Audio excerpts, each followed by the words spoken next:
Bonjour à toutes et à tous, je suis ravi de vous retrouver pour un petit vlog où je vais vous expliquer pourquoi je change de rythme de production des vidéos, où je vais vous parler du concours qui a eu lieu sur ma chaîne qui permettait de gagner une scie circulaire, et je vais répondre à quelques questions qui m'ont été posées soit sur Instagram, soit sur Facebook, soit carrément dans les commentaires des vidéos. Alors j'ai choisi de venir faire ce vlog en campagne, ou tout du moins dans un sous-bois, tout simplement parce que j'adore la forêt. J'adore le bois et que pour cette période de déconfinement, je trouvais que le cadre était particulièrement adapté. Alors j'enlève le casque. Je tenais d'abord à remercier tous ceux qui m'ont fait confiance pendant ce confinement, qui ont regardé toute ma série sur la construction de l'atelier. Bien sûr, l'atelier n'est pas terminé, bien sûr, la série n'est pas terminée, mais je tenais à vous remercier parce que YouTube me lâche et vous continuez à me regarder et ça me fait plaisir. Alors YouTube me lâche parce que j'ai supprimé la vidéo qui allait atteindre le 1 million de vues, mais qui ne représentait pas ma chaîne, donc du coup il me propose carrément plus.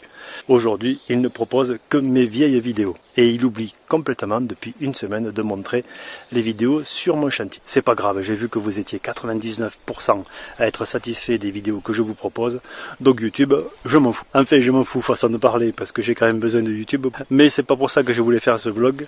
Je voulais d'abord répondre à quelques questions, des questions sur l'atelier qui m'ont été posées, où on me demande est-ce que je n'ai pas peur que le bardage finisse par pourrir avec l'humidité parce que j'ai mis les lithos à l'horizontale.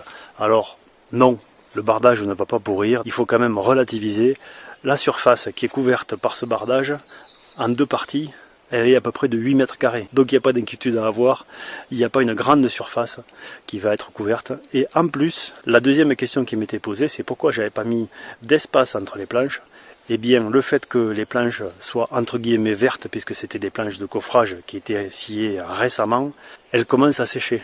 Et comme elles commencent à sécher, eh bien, il commence à y avoir un jour entre les planches de bardage. Donc l'aération va se faire tout à fait naturellement, il n'y a aucun problème d'humidité. Une autre question qui m'était posée, c'est pourquoi je n'avais pas pris la précaution, avant toute chose, de supprimer cette problématique d'humidité. Dans le dernier épisode que vous avez vu, j'ai abordé une des solutions, mais il faut quand même relativiser, parce que dans le garage dans lequel j'étais, la dalle en béton, qu'on appelait à l'époque, quand elle a été construite, un hérisson, je ne sais pas si on appelle toujours ça comme ça, mais c'était un hérisson, et ce hérisson, il a été posé sans polyane. Résultat, eh bien, le béton était humide, le garage était humide aussi, et les machines ne rouillaient pas.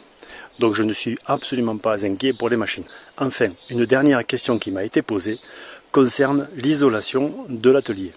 Alors au début, quand j'ai fait cet atelier, je ne pensais pas l'isoler, mais je vous ai rapidement dit qu'il y avait du bruit, donc une isolation phonique, à mon avis, va être quasiment obligatoire, et peut-être que cet hiver, il faudra que je fasse une isolation thermique. Mais d'ici là, il faut que je renfoule mon budget, parce que je viens d'être obligé de m'acheter une nouvelle caméra. C'est quelque chose que je ne vous ai pas encore dit, mais vous allez le voir dans le prochain épisode qui va sortir dimanche. J'ai des problèmes avec la caméra, elle ne fait plus le focus. Résultat, eh bien je suis obligé de filmer avec le smartphone. J'ai donc décidé de taper dans ma caisse personnelle et d'acheter une caméra. Et croyez-moi, le budget, c'est énorme.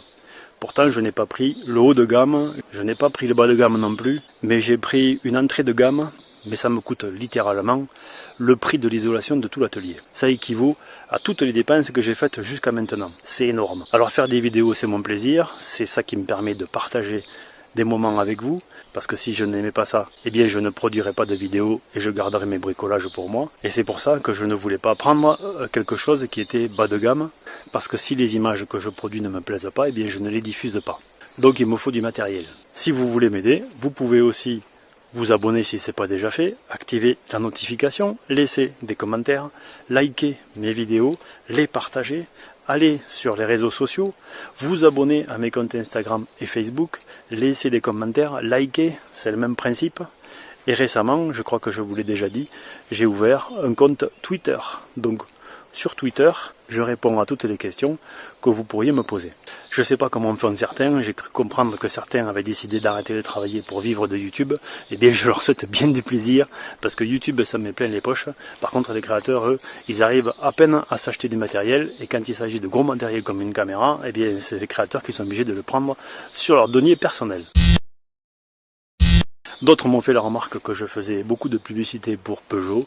Alors je ne fais pas de publicité pour Peugeot, je fais ce qu'on appelle un retour d'image, c'est-à-dire qu'ils me prêtent gracieusement du matériel pour faire mon chantier, le minimum est quand même que je montre leur machine. Pour autant, pour l'instant, je n'ai aucun sponsor.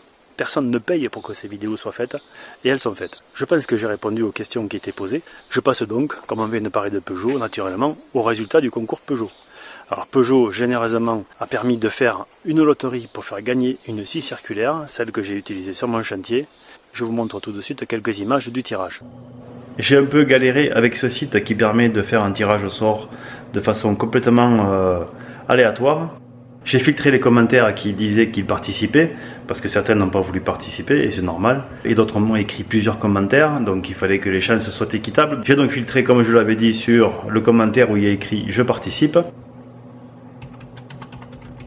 en évitant les doublons.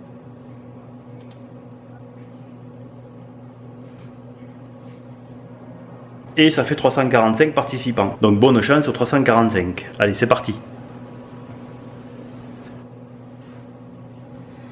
Et voilà, Catherine Cassagne. Eh bien, félicitations Catherine. J'ai une pensée émue pour les 344 qui ne l'ont pas gagné, puisqu'il y avait 345 participants. Je vous remercie tous d'avoir participé. Je suis désolé, je n'en ai qu'une à faire gagner. C'est le jeu, il y a toujours un gagnant et plusieurs perdants. Je suis content parce qu'en plus de ça, Catherine me dit dans son commentaire qu'elle débute. Elle a donc un bel outil pour commencer. Il faudra quand même faire attention aux doigts. N'en déplaise aux bricoleurs, je sais qu'il y a 15% des gens qui me regardent qui sont des bricoleuses. Donc c'est une bricoleuse qui a gagné et c'est très bien comme ça. Donc encore une fois, félicitations à Catherine et désolé pour les 344 autres. Une prochaine fois peut-être. Voilà, le tirage en fait c'est une machine informatique dans laquelle on rentre l'URL de la vidéo et qui toute seule désigne un ou une gagnante. Je remercie encore Peugeot pour toute la communauté d'avoir permis de gagner une scie circulaire. Et enfin les news. Alors les news de la chaîne, eh bien c'est simple. Pendant le confinement, je vous avais dit, je vais faire un effort, vous êtes tous confinés, moi aussi je vais faire un effort, je vais faire plein de vidéos. Et j'ai fait plein de vidéos. Je vous ai proposé entre 1 heure, 1 heure et demie de vidéos par semaine. C'est énorme pour moi, qui travaille tout seul. Je fais tout seul. Ça a donc été un moyen pour moi de passer le confinement à la vitesse de l'éclair. Et c'est tellement passé vite que YouTube n'a pas compris ce que je faisais. Résultat, il ne propose plus mes vidéos. Je crois que je l'ai complètement perdu. L'objectif, c'était de vous divertir et c'était de m'occuper. Et le résultat est atteint.